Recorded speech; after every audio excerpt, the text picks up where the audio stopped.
नमस्कार दोस्तों, मैं मनोज मुसाफिर साहू नेशनल आवाज़ यूट्यूब चैनल पर आप सभी का स्वागत करता हूं। आप सभी ने ज्योतिबा फुले का नाम तो सुना होगा। वही ज्योतिबा फुले जो माली समाज में जन्म लिए और इस समाज के जो असमानता थी उस खाई को पाटने के लिए, उस खाई को समान करने के लिए उन्होंने पूरा जीवन न्यौछावर कर दिया।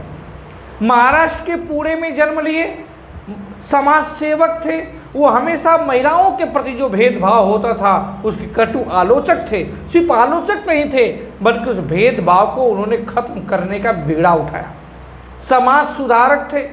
जो छुआछूत था, तमाम कुप्रथाएं थी हिंदू धर्म में, सभी को एक एक करके उन्होंने दूर किया।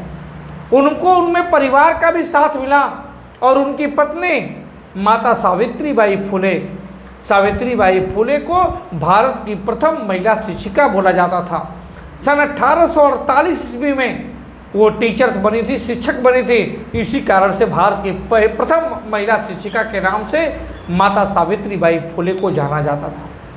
जब वो पढ़ने जाती थी उस दौर में तो लोग उनके ऊपर गोबर फेंकते थे और गोबर फेंकते थे जिससे वो दूर चली जाए, पढ़ाई लिखाई छोड़ दे। लेकिन वो मिशन की पक्की थी, अपने रास्ते से नहीं उतरी। अपने झोले में, अपने बैग में एक दो साड़ी एक्स्ट्रा लेके जाती थी। जब लोग सामंतवादी मनुवादी लोग उनके ऊपर गोबर फेंकते थे तो फिर जाकर किसी रूम में उस कपड़े को, साड़ी को बदल के दूसरा साड़ी पहन लेती थी।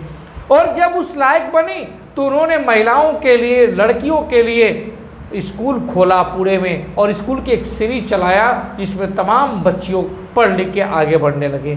ऐसे महापुरुषों जिन्होंने इस देश की दशा को बदला, जिन्होंने तमाम रूढ़िवादी परंपराओं को बदला, जिन्होंने तमाम कुरीतियों को बदला, जो बहुजन के नायक थे, जिन्होंने वास्तव में जिन जातियों का शोषण हुआ उन शोषित जातियों को उन्होंने आवाज़ दी।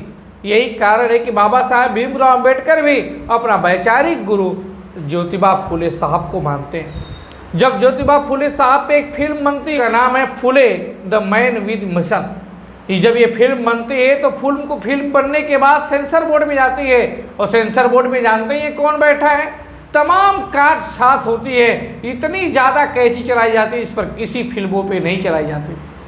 जब ये फिल्म बन के तैयार हो जाती, दर्शकों के बीच में जानी चाहिए देखने के लिए, तो उस समय सिनेमा हॉल में फिल्म पता नहीं क्यों रोक दिया जाता है। और आपको मालूम होना चाहिए, जिस शहर में आप बिलोंग करते हो, चाहे लखनऊ हो, पटना हो, तमाम शहरों में देखिएगा, अगर 10 सिनेमा हॉल होंगे तो किसी एक में ये फिल्म चल रही होगी, अन्यथा कहिए तो उसी 10 में भी नहीं चलती होगी। छोटे शहरों में जहाँ पे 1-2 सिनेमा हॉल होंगे वहाँ पे नहीं चलती होगी। तमाम मल्टीप्लेक्स में ये फिल्म नहीं चली, कुछ जगह इस फिल्म को चलाया गया।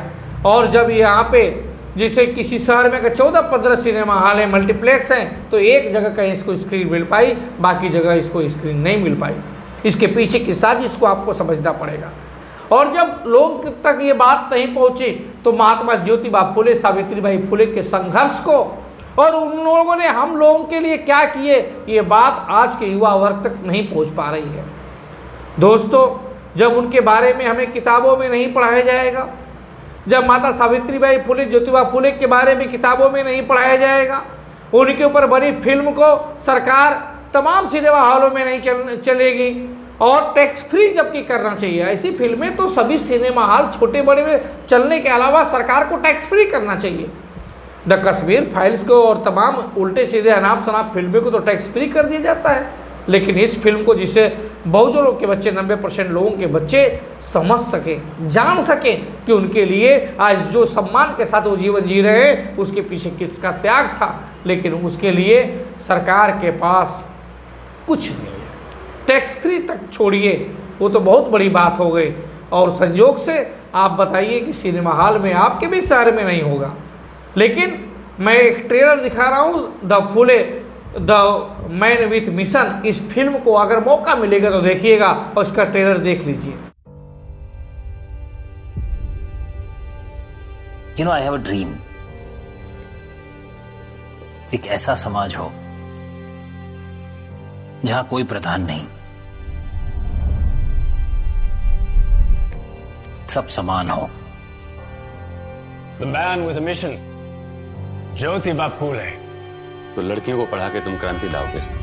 अरे क्रांति लाने का इतना ही शौक है तो देश के स्वतंत्रता संग्राम में जुड़ो। अंग्रेजों की गुलामी तो सिर्फ 100 साल पुरानी है। मैं जिस गुलामी से लोगों को स्वतंत्र करना चाहता हूँ वो 3000 साल पुरानी है। लड़कियों को पढ़ाना बंद करो। हरकत करी तो जान से मार देंगे। चलो एक बात तो समझ आ गई, ये युद्ध नहीं महायुद्ध है। तुमने और सावित्री ने ऊंच जात की वर्ण व्यवस्था को हिला दिया है। मत छू, आपको पाप लगेगा। इनके आत्मसम्मान को जगाना चाहिए। आज तक किसी शूद्र ने ऐसा दुस्साहस नहीं किया। और ज्योतिबा को समझा, हमारी प्रथाओं में बाधा न डाले। क्या कर लोगे?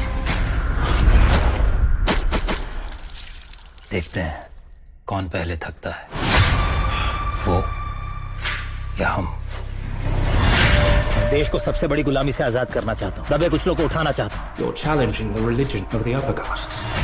विधवा होना भाग्य में है, गंजा होना नहीं। विधवाएं चाहें तो पुनर्विवाह भी कर सकती हैं। ये पाप है। हमारे उत्थान के लिए हम नए समाज की शुरुआत करेंगे, सत्यशोधक समाज। सबसे बड़ा उद्देश्य रहेगा कि किसी को शूद्र नहीं दलित कहा जाए।